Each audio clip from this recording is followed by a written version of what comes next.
You don't have to burn books to destroy a culture. Just get people to stop reading them. I have never listened to anyone who criticized my taste in space travel, sideshows, or gorillas. When this occurs, I pack up my dinosaurs and leave the room. You must stay drunk on writing so reality cannot destroy you. Why is it, he said, one time, at the subway entrance, I feel I've known you so many years. Because I like you, she said, and I don't want anything from you. We are cups, constantly and quietly being filled. The trick is, knowing how to tip ourselves over and let the beautiful stuff out. There is more than one way to burn a book. And the world is full of people running about with lit matches.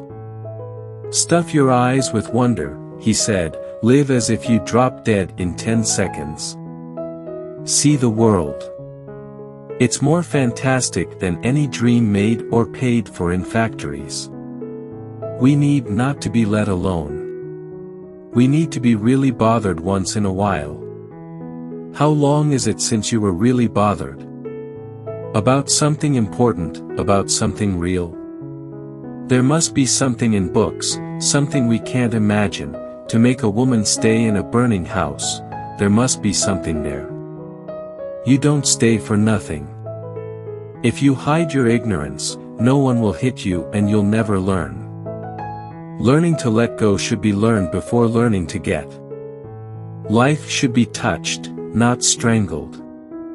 You've got to relax, let it happen at times, and at others move forward with it. I'm 17 and I'm crazy. My uncle says the two always go together. When people ask your age, he said, always say 17 and insane. Don't think. Thinking is the enemy of creativity. It's self-conscious, and anything self-conscious is lousy. You can't try to do things. You simply must do things. The good writers touch life often. The mediocre ones run a quick hand over her. The bad ones rape her and leave her for the flies. Don't ask for guarantees. And don't look to be saved in any one thing, person, machine, or library. Do your own bit of saving, and if you drown, at least die knowing you were heading for shore. We are an impossibility in an impossible universe.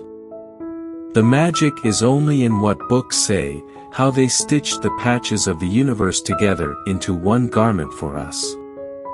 Your intuition knows what to write, so get out of the way. Insanity is relative. It depends on who has who locked in what cage. But you can't make people listen. They have to come round in their own time, wondering what happened and why the world blew up around them. It can't last. A good night's sleep, or a 10-minute ball, or a pint of chocolate ice cream, or all three together, is good medicine. It was a pleasure to burn. All the women in my life have been librarians, English teachers, and booksellers.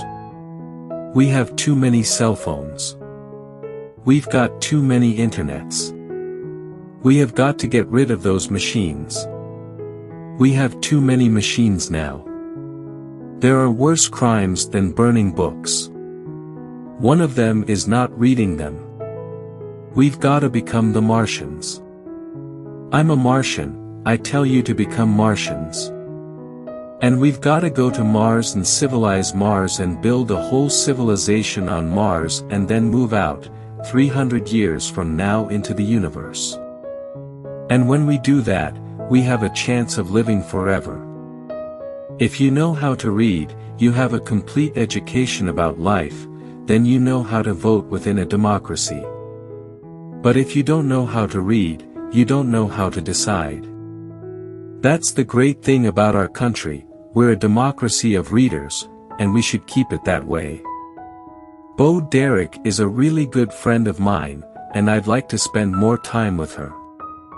If you're embarrassed because you have some notion about how men are supposed to behave, and it doesn't include weeping, then you have some personal work to do. The answer to all writing, to any career for that matter, is love. Books are alive, you see. They're not dead, they're alive. Electronic books are junk. When I was born in 1920, the auto was only 20 years old. Radio didn't exist. TV didn't exist. I was born at just the right time to write about all of these things.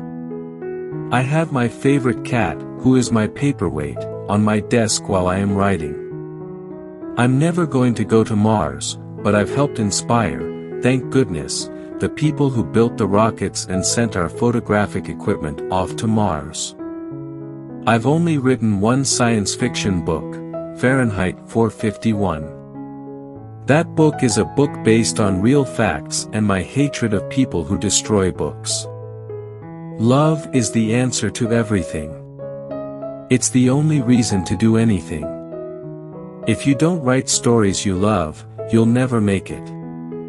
If you don't write stories that other people love, you'll never make it. There's no one way to be creative. Any old way will work.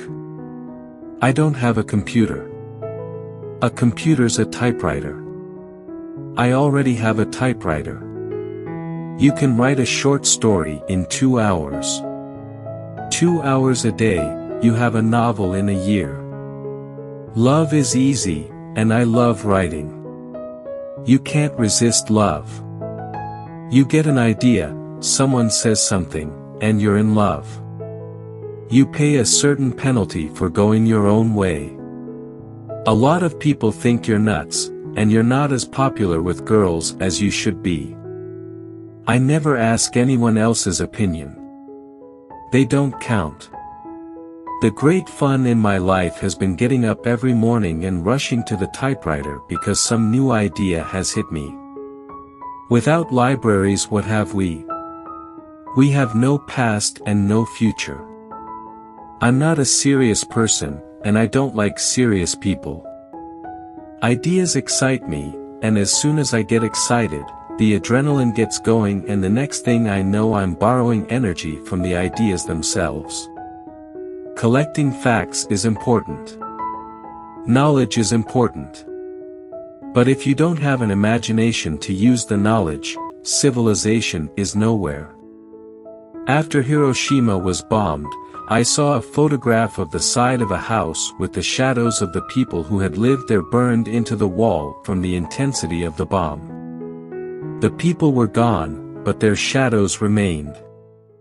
Which quotation do you like the most? Don't forget to subscribe.